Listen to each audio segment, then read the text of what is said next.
మీరు ఇంజనీరింగ్ చేశారా? జాబ్స్ కోసం సెర్చ్ చేస్తున్నారా? 3600 మందికి పైగా స్టూడెంట్స్ కి జాబ్స్ వచ్చేలా చేసిన కోడ్ జ్ఞాన్ 100 డేస్ సాఫ్ట్వేర్ కోర్సులో జాయిన్ అవ్వండి. మీ కెరియర్ ని బిల్డ్ చేసుకోండి. నమస్కారం అలగరి రవీంద్రనాథ్ గారు. నమస్తే అండి సిరి గారు. సార్, బేసిక్ గా ప్రాపర్టీ అది ప్లాట్ అయినా ఫ్లాట్ అయినా కొనుక్కునేటప్పుడు మనము చూసుకోవాల్సిన డాక్యుమెంట్స్ ఏంటి సార్ మ్యాండేటరీగా? సిరి గారు, ప్రాపర్టీని పర్చేజ్ చేయడం అనేది అంత ఆషామషి వ్యవహారం అయితే కాదు. అది రియల్ ఎస్టేట్ వెంచర్ లో ప్లాట్ పర్చేజ్ చేసినా, లేకపోతే ఒక కాలనీల మధ్య ఉన్నటువంటి ఒక ఇండివిజువల్ సేల్ చేసినటువంటి ఒక ఇండివిజువల్ పర్సన్ దగ్గర నుంచి ఒక మనం పర్చేజ్ చేయడం అన్న it is not an joke. నేను ఇంత పదాన్ని ఎందుకు వాడుతున్నానంటే, ఎప్పుడైతే ప్రాపర్టీస్ యొక్క విలువలు పెరిగాయో అక్కడే పూర్తిగా ఈ మోసాలు, దొంగతనాలు, డాక్యుమెంట్స్లో కూడా లీగాలిటీస్ లేనటువంటి అనధికార లేఅవుట్లో పర్చేజ్ చేయడాలు, అన్ని రకాలైనటువంటి అవకతవకాలు కూడా అక్కడే చేరాయి అనమాట.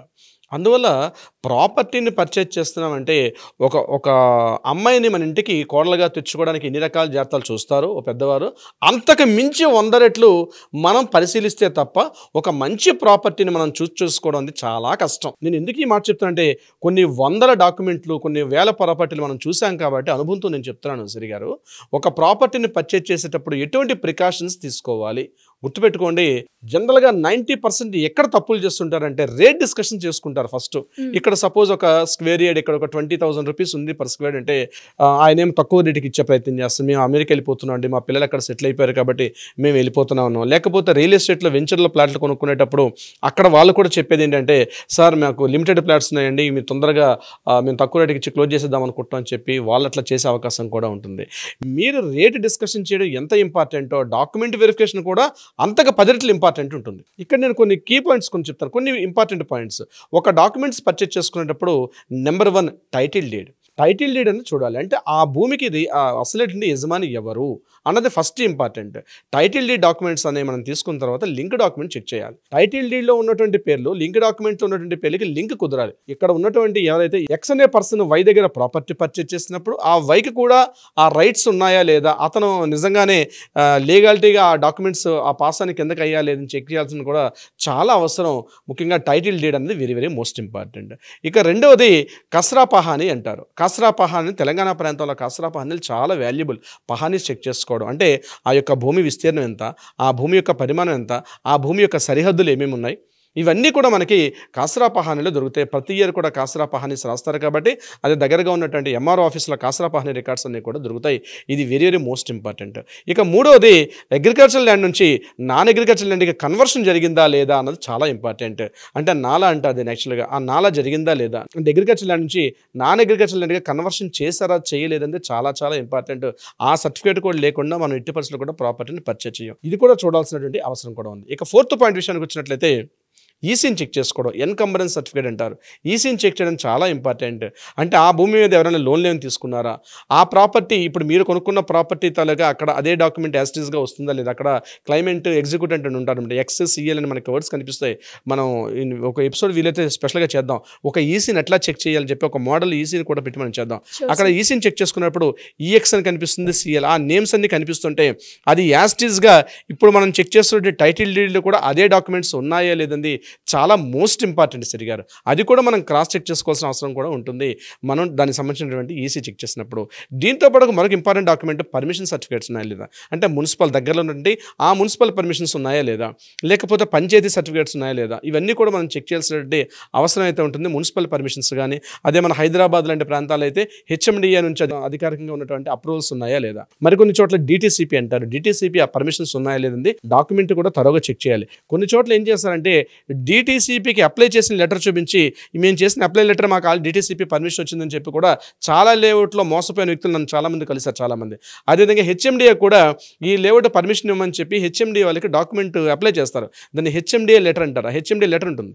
ఆ లెటర్ చూపించేసి ఇదే హెచ్ఎండిఏ అప్రూవల్ లెటర్ అని చెప్పి మోసగించిన కంపెనీస్ కూడా చాలా మొత్తంలో నేను చూస్తాను. అది కూడా అది కాకుండా హెచ్ఎండిఏ ఏం చేస్తుందంటే హెచ్ఎండికి అప్లై చేయగానే ఒక లెటర్ మనకి ఇష్యూ చేద్దాం, డీసీ లెటర్ అంటారు. ఆ డీసీ లెటర్ అంటే డాక్యుమెంట్స్ చెక్ లిస్ట్ అనమాట. డీసీ లెటర్ అని వస్తుంది దానికి. యాక్చువల్ ఆ డీసీ లెటర్ చూపించేసి కూడా సార్ మాకు ఆల్రెడీ అప్రూవల్ వచ్చేసిందని అంటారు. అంటే హెచ్ఎండికి అప్లై చేయగానే హెచ్ఎండి వాళ్ళు ఏం చేస్తారంటే ఒక లెటర్ ఇష్యూ చేస్తారు, డీసీ లెటర్ అని ఇష్యూ చేస్తారంటే ఈ డాక్యుమెంట్స్ అన్ని కూడా మాకు పలానా టైంలో మీరు సబ్మిట్ చేస్తే అప్పుడు మేము మీకు హెచ్ఎండి అప్రూవల్ ఇస్తామని చెప్పి వాళ్ళు ఒక లెటర్ పంపిస్తారు. ఆ డీసీ లెటర్ దాని ఫీజు కూడా కట్టమని చెప్పి ఉంటుంది. సపోజ్ ఆ లేఅవుట్ సైజ్ ఎంత ఉంటుంది, ఆ లేఅవుట్ ఎన్ని ఎకర్స్ ఉంది, ఎన్ని స్క్వేర్ యార్డ్స్ ఉన్నాయి, ఎన్ని ప్లాట్స్ ఉన్నాయి, ఇవన్నీ కూడా మెన్షన్ చేస్తారు. అవన్నీ కూడా డీసీ లెటర్లో ఉంటాయి. ఆ ఫీజు లెటర్ చూపించేసి దాన్ని ఫీజు లెటర్ అని కూడా అంటారు. ఆ ఫీజు లెటర్ చూపించేసి ఇదే మా అప్రూవ్డ్ కాపీ అని చెప్పి అమ్మేసినటువంటి సందర్భాలు కూడా ఉంటాయి. అట్లా కాకుండా డైరెక్ట్గా హెచ్ఎండి అఫీషియల్ లెటర్ ఉండాలి. ఆ హెచ్ఎండి లెటర్లో కూడా మనం గుర్తు చూడాల్సింది ఏంటంటే హెచ్ఎండి ఎల్పీ నెంబర్ అంటారు, లేఅవుట్ పర్మిట్ నెంబర్ అందులో ఉందా లేదా అన్నది చూసుకోవాల్సిన అవసరం ఉంది. అది కాకుండా అందులో ఫర్ ఎగ్జాంపుల్ ఒక 5 acres కావచ్చు, 10 acres ఎంతైనా కావచ్చు, అందులో కొన్ని ప్లాట్స్ని మార్టిగేజ్లో పెడతారు.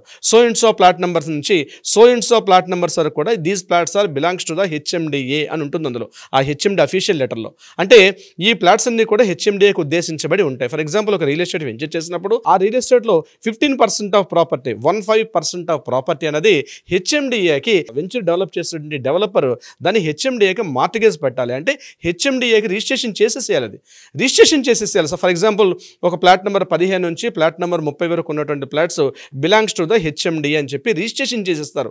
ఆ రిజిస్ట్రేషన్ ఛార్జెస్ కూడా బిల్డర్ పెట్టుకొని చేయాలి. ఆ ప్లాట్లు మాత్రం ఇమ్మీడియట్గా రిజిస్ట్రేషన్ చేయడానికి కుదరదు. మీరు వెరిఫికేషన్ ఈసీలో చెక్ చేసినప్పుడు కూడా ఈ ప్లాట్స్ అన్ని కూడా హెచ్ఎండిఏలో కనిపిస్తాయి.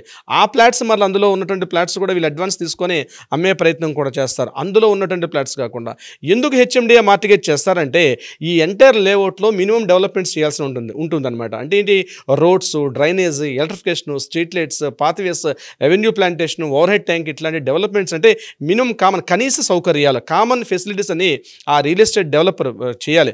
అప్పుడు చేసినప్పుడే ఫస్ట్ టైం లెటర్ ఇచ్చిన తర్వాత ఈ డెవలప్మెంట్స్ మార్టిగేజ్లో పెట్టారని చెప్పాను చూసారా, ఇవన్నీ కూడా పర్మిట్ నెంబర్ ఇస్తారు. అంటే ఏంటి అంటే ఇవన్నీ కూడా మార్టిగేజ్ ప్లాట్స్ రిలీజ్ చేసి ఉంటాయి. అప్పుడు అంటే ఇప్పుడు నేను చెప్పిన డెవలప్మెంట్స్ అన్ని కంప్లీట్ చేసిన తర్వాత మాత్రమే హెచ్ఎండి వాళ్ళు ఆ ప్లాట్స్ రిలీజ్ చేస్తారు. ఇది హెచ్ఎండి యొక్క ఇది హెచ్ఎండి అయినా డిటిసిపి అని ఇదే ఫార్మెట్ ఉంటుంది ఇప్పుడు నేను చెప్పినట్టుగానే. సో మీరు కొనుక్కున్నటువంటి ప్లాట్ నెంబరు ఏదైనా హెచ్ఎండిలో కానీ డిటిసిపిలో ఉందా అని క్రాస్ చెక్ చేసుకోవాలి.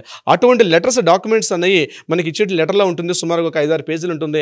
అవి పూర్తిగా తరోగా స్టడీ చేయాల్సిన అవసరం అయితే ఉంటుంది. ఇంకొకటి లేఅవుట్ కాపీ వాళ్ళు ఒక స్టాంపింగ్ వేసి ఇస్తారు మనకి లేఅవుట్లో ప్లాట్ పర్చేజ్ చేసేటప్పుడు. కొన్ని చోట్ల పార్కుల్లో కూడా ప్లాట్లు వేసినటువంటి చాలా మహానుభావులు చాలా మంది ఉన్నారు. అక్కడ పార్క్ అని చూపిస్తారు. ఆ ఓపెన్ స్పేస్ అనో పార్క్ అని చూపించిన దగ్గర కూడా ఆ లోపల కూడా ప్లాట్లు వేసేసి రిజిస్ట్రేషన్ చేసే సందర్భాలు కొన్ని 100 ప్లాట్లు మన హైదరాబాద్ నగరాల్లో ఉన్నాయి. సో అటువంటివి కూడా చెక్ చేసుకోవాల్సినటువంటి అవసరం ఉంది. ఇప్పుడు నేను చెప్పిన డాక్యుమెంట్స్ అన్ని థరోగా చెక్ చేసుకోవడం అయితే ఇంపార్టెంట్. ఒకవేళ మీకు ఈ నాలెడ్జ్ లేకపోతే మీకు దగ్గరగా ఉన్నటువంటి ఒక అడ్వకేట్ని మీరు సంప్రదించి ఒక డాక్యుమెంట్, ఎందుకంటే మీరు కొన్ని కోట్ల రూపాయలు, కొన్ని లక్షల రూపాయలు మీ కష్టాజితాన్ని పెట్టి ఒక ప్రాపర్టీని కొనుక్కుంటున్నారు కాబట్టి జస్ట్ అడ్వకేట్ ఇచ్చే ఫీజు చాలా నామినల్ ఫీజు సిరిగారు. బట్ చాలా ఇంపార్టెంట్ ఏంటంటే ఆ ఫీజు చెల్లించి ఒక అడ్వకేట్ ఫీజు చెల్లించి డాక్యుమెంట్ ఒక వెరిఫికేషన్ చేసుకోవడం చాలా ఇంపార్టెంట్. చాలా వాళ్ళ కంపెనీస్ ఏంటంటే సార్ మా దగ్గర లీగల్ ఒపీనియన్ ఉంది సార్ అంటారు. ఎన్ని లీగల్ ఒపీనియన్స్ ఉన్నప్పటికీ కూడా నేను ఎగ్జాంపుల్ మీకు చెప్తాను. ఫర్ ఎగ్జాంపుల్ బ్యాంకింగ్ సెగ్మెంట్ ఎలా ఉంటుందంటే సరిగారు, ఫర్ ఎగ్జాంపుల్ ఒక ఎస్బీఐ ఒక బ్యాంక్ ఉందనుకోండి. ఎస్బీఐ వాళ్ళ దగ్గర లోన్స్ ఇచ్చేటప్పుడు ఎస్బీఐ వాళ్ళు ఇచ్చే లీగల్ ఒపీనియన్ మళ్ళీ వేరే బ్యాంక్ వాళ్ళు ఇచ్చే లీగల్ ఒపీనియన్ యాక్సెప్టెన్స్ ఇవ్వరు. వాళ్ళు కూడా ఫ్రెష్గా మళ్ళీ లీగల్ ఒపీనియన్ చేయించుకుంటారు. అందుకే నేను చెప్తాను ప్రతి ప్లాట్ బయ్యర్ కూడా ఓ డాక్యుమెంట్ లీగల్ ఒపీనియన్ తీసుకోవడం చాలా చాలా ఇంపార్టెంట్.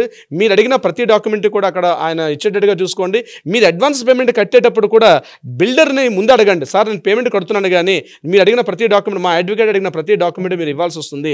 లేకపోతే నేను ఈ యొక్క మన యొక్క అగ్రిమెంట్ ఏదైతే ఉందో నేను రద్దుపరుచుకునే అవకాశం ఉందని చెప్పి మీరు రాసుకున్న అగ్రిమెంట్లో కూడా మెన్షన్ చేయాల్సిన అవసరం కూడా మ్యాండేటరీ ఉంటుంది. అప్పుడు అడ్వకేట్ ఏం చేస్తారంటే పూర్తిగా డాక్యుమెంట్స్ అన్ని కూడా త్వరగా చెక్ చేసుకుని ఓకే అనుకున్నాక వెళ్ళండి. మీకు 99.99 మీ ప్రాపర్టీ చాలా సేఫెస్ట్గా ఒక ప్రాపర్టీ అసెట్ మీరు మీ జీవితాంతం కష్టపడినటువంటి ఏదైతే సొమ్ముందో దానికి ఒక సేఫ్టీ అండ్ సెక్యూరిటీ ప్రొవిజన్ చేసుకునే అవకాశం కూడా మీకు ఉంటుంది సిరి గారు. సార్ ఎలా సార్ మరి ఎవరికైనా కూడా ఇంకా దీని గురించి ఇంకా డెప్త్గా ఇన్ఫర్మేషన్ తెలుసుకోవాలి అన్నా, లేదు లీగల్ పరంగా ఎవరైనా కూడా వెళ్ళాలి అనుకునేటప్పుడు మీకు గైడెన్స్ కావాలి అంటే ఎలా ఉంటుంది? తప్పనిసరిగా సిరి గారు కింద స్క్రోల్ అవుతున్న నెంబర్ని కాంటాక్ట్ చేయగలిగితే అట్లీస్ట్ కాల్ లేదా వాట్సాప్లో మెసేజ్ పెడితే మన లీగల్ టీం వాళ్ళకి అప్రోచ్ అవుతారు.